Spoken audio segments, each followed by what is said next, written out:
गांव में fashion show. शहर की फैशन डिजाइनर रितु की शादी गांव के जमींदार शेर सिंह से हो जाती है।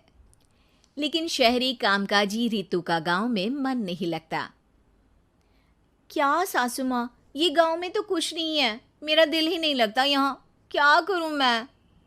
अरे बेटा, जहाँ पति का कारोबार बीवी तो वही अच्छी लगती है ना। अब हम लोग इतने पैसे वाले हैं कि गांव में मेरे बेटे लायक लड़की ही नहीं मिली। अरे माँ, मैं तो ये बोल रही हूँ कि क्या करूं जिससे मेरा थोड़ा दिल लगे। अरे बेटा, मैं भी शहर की थी। यहाँ आकर मैंने गांव में स्कूल खोल लिया। बच्चों को पढ़ाती थी तो मन लग जाता था। तू भी कुछ देख ले जिससे गांव की बहू बेटियों का भला हो जाए और तेरे जमींदार ससुर जी का नाम भी हो जाए। रितु क्या करती, फैशन डिजाइनिंग वाले कपड़ों को गांव की औरतों पर कैसे ट्राई करती। लेकिन एक दिन, अरे क्या बात है डार्लिंग, बड़ी जल्दी उठ गई। और ये हाथ में फेविकॉल और कागज, कहाँ जा रही हो? मैंने सोच लिया है कि मैं अपना फैशन बुटीक खोलूंगी।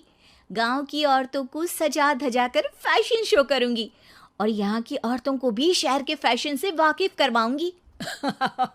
फैशन और यहाँ की औरतें, अरे इन लोगों को तो बस चूल्हा चौका आता है। खाली समय में एक दूसरे के सर से जुएं निकालती हैं या फिर अचार पापड़ बनाती है। इन लोगों के बस की नहीं है फैशन को समझना। लेकिन रितु मानती नहीं। वो पूरे गांव में पोस्टर चिपका देती है कि किसी को भी नए डिजाइन के कपड़े पहनने का शौक है तो जल्दी जमींदार की बहू से मिले। लेकिन रितु की दुकान में 2 दिनों तक तो कोई आता ही नहीं। पर एक दिन, अरे कमला, क्या हुआ, क्या देख रही हो? ये पुतला देख रहा है दीदी। क्या दिख रहा है इसमें ऐसा? अब देखो तो दीदी, ये पुतला मेरे जैसा ही है ना, पतला दुबला लंबा, बस मैं काली और ये गोरा। तू ये बता, इस पुतले के कपड़े तुझे कैसे लग रहे हैं? अरे कपड़े तो बहुत ही सुंदर है दीदी, लेकिन तू ना बस कल इसी समय आ जाना और अपने जैसी 2-3 और को भी ले आना। अगले दिन कमला 2 लड़कियों को लेकर आ जाती है। रितु उन लोगों को अपने हाथ के सिले कपड़े पहनाती है और घर भेज देती है। उन लोगों को गांव की दूसरी औरतें भी देखती हैं। और फिर क्या, अगले दिन रितु जब दुकान खोलती है तो सामने बहुत सी औरतें उसके बनाए डिजाइनर कपड़े पहनने को तैयार खड़ी होती हैं। तुम लोगों को कपड़े के साथ ही हल्के मेकअप और स्किन केयर की भी क्लास देनी पड़ेगी। रितु गांव की औरतों को फैशन का ज्ञान देने में लग जाती है। एक दिन रितु का पति कहता है, अरे रितु, तुम्हारी फोटो पेपर में आई है। क्यों भाई, ऐसा क्या कर दिया मैंने, क्या लिखा है? अरे लिखा है गांव में होगा अब फैशन वीक। अरे हाँ, कल ना कोई फ़ोन आया था मीडिया वालों का, तो मैंने भी बोल दिया कि फैशन शो तो अब गांव में होगा। लग रहा है उसी की खबर बना दी है। तभी रितु को एक फ़ोन आता है। हेलो, कौन बोल रहा है? जी मैं काम्या बात कर रही हूँ, लुक में फैशन वीक से। हम लोगों ने आपका काम देखा।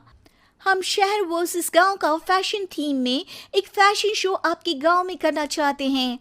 अरे वाह, ये तो बहुत ही अच्छी बात है। मैं अपनी मॉडल्स के साथ शो में हिस्सा ज़रूर लूँगी। बस अब क्या था, वो दिन भी आ जाता है जब रितु की गांव की गोरी शहर की छोरी के साथ स्टेज शो में हिस्सा लेती हैं। शो के बाद, अरे आपकी वो जो कलेक्शन है ना, मैं उसकी पूरी सीरीज खरीदना चाहती हूँ। सच में आपने वो कपड़े डिजाइन करे जो आज के लोग आसानी से घर और बाजार में पहन सकते हैं। और बजट में भी है। हम भारतीयों के लिए तो ये डिज़ाइन बेस्ट है जी। वैसे आपने क्या सोचकर ये कपड़े बनाए और आप इसे कितना आगे और लेकर जाना चाहती हैं? औरतें और फैशन एक दूसरे के पर्यायवाची है। तो ये किसने कहा कि गांव की औरतों को डिज़ाइनर कपड़े पहनने का हक नहीं? मेरा मानना है कि शौक सभी औरतों में होता है। ज़रूरत है तो बस उसे जगाने की, उनके हिसाब और बजट के कपड़ों की, जो मैंने बनाए और सबको पसंद भी आए। अब रितु का गांव हर जगह प्रसिद्ध है, ना सिर्फ रितु के लिए बल्कि वहाँ की औरतों की फैशन के लिए भी।